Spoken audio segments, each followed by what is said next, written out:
s'échappe, je me sens prisonnière, enchaînée dans ma tête.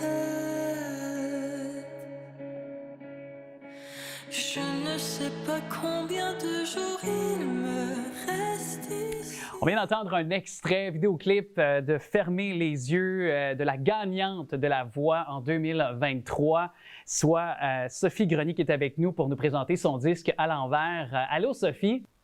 Allô? Comment ça va? Ça va bien.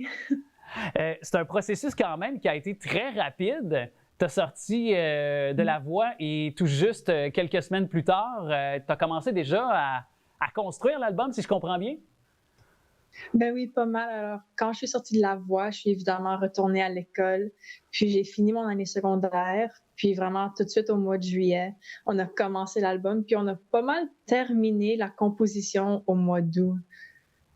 Quand même, c'est rapide. Est-ce que, parce que parfois ça peut sembler difficile, on sort d'un tourbillon, d'une vague intensive d'amour et d'attention médiatique, puis là, que quelques semaines plus tard, déjà au travail, est-ce que ça a été difficile de trouver ce que tu voulais dire, de trouver une direction musicale aussi avec l'album? Je dirais que non, surtout que moi, même avant que je commence La Voix, je me connaissais quand même déjà assez bien comme artiste. Alors en même temps, j'avais tellement hâte de pouvoir entrer finalement en session puis commencer à composer. C'est sûr que Benjamin Nadeau, qui est le réalisateur, il m'a aussi aidé à trouver la bonne voix pour l'album, mais ça s'est fait quand même assez bien. Oui. On va se le dire quand même, quand on quitte une émission comme La Voix, on peut connecter, on peut rencontrer des auteurs, compositeurs, interprètes de haut niveau assez facilement. On va se le dire là, quand même, par expérience pour ceux qui sont passés par La Voix par la suite. Mais toi, tu as voulu écrire tes propres chansons. C'était un désir de le faire. Pourquoi? Mais moi, tout de suite, quand j'ai commencé à chanter, j'ai commencé à composer également. Alors, j'ai toujours adoré écrire, puis je voulais vraiment que mon premier album soit des compositions qui m'appartiennent.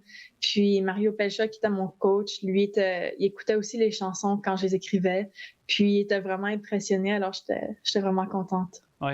Bien, on voit une profondeur, une maturité déjà que tu avais à l'âge de 17 ans à La Voix. C'est vraiment assez facile à repérer dès la première écoute de l'album des chansons à l'envers. Qu'est-ce que tu avais envie de raconter sur tes chansons, peut-être pour initier les gens qui ne l'ont pas fait encore de ton album? Ben oui, alors sur l'album, il y a beaucoup de thèmes différents. Il y a beaucoup de chansons pour l'amitié, pour l'amour aussi. Il y a aussi, mais à l'envers, c'est une chanson que j'ai écrite un peu plus sur le changement climatique, Ouais. sur le réchauffement, un peu les distractions qu'on a avec la technologie aussi par rapport à tout ça. Mais c'est ça. Alors pour l'album, j'ai vraiment pu aborder beaucoup, beaucoup de sujets différents. Alors je suis vraiment contente, mais vraiment ils ont tout un fil conducteur. Alors c'est cool. Moi, il y a une chanson qui est venue me happer, peut-être plus que d'autres. D'ailleurs, c'est la première chanson sur l'album, Sans toi, qui, je trouve, je ne sais pas, tu incarnes littéralement le texte, la chanson également, l'esthétisme musical est, je trouve, parfait. Est-ce que je me trompe? Mais c'est la chanson que j'entends aussi beaucoup de gens me parler instinctivement sur l'album. Mais Sans toi, c'est en fait ma chanson préférée de l'album Ah aussi. oui? OK. C'est sûr que je les aime pour des raisons différentes, mais ouais, Sans toi, c'était en fait la première chanson qu'on a écrite, moi et Benjamin. Puis, mais en fait, pas mal, la chanson qui s'est retrouvée sur l'album, c'est genre le démo, mais qu'on a ajouté plus d'instruments dessus. C'était genre la première fois que je rentrais en session, j'étais juste assise sur le divan, j'ai enregistré la chanson. Je l'avais pas mal toute composée en studio pendant la session. Puis la chanson s'est pas mal créée elle-même.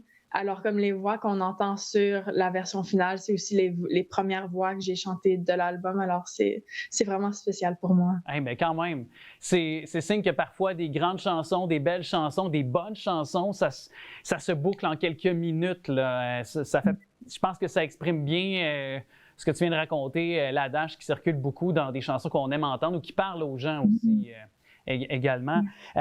Et bon, comment tu vois la vie pour la suite? Est-ce que déjà il y a une tournée de spectacles dans ta tête, dans ton esprit qui pourrait se présenter? J'espère que oui. Moi, je me sens tellement, tellement à l'aise sur une scène. En fait, je suis une personne quand même assez réservée. Puis quand je fais une présentation orale, j'aime tellement pas ça. Mais si j'embarque sur une scène pour chanter, j'adore tellement ça. Je me sens tellement à l'aise. Alors, c'est sûr que j'aimerais ça, pouvoir faire une tournée, pouvoir faire des spectacles, des festivals. Alors, j'espère que ça va venir. Bien, on le souhaite.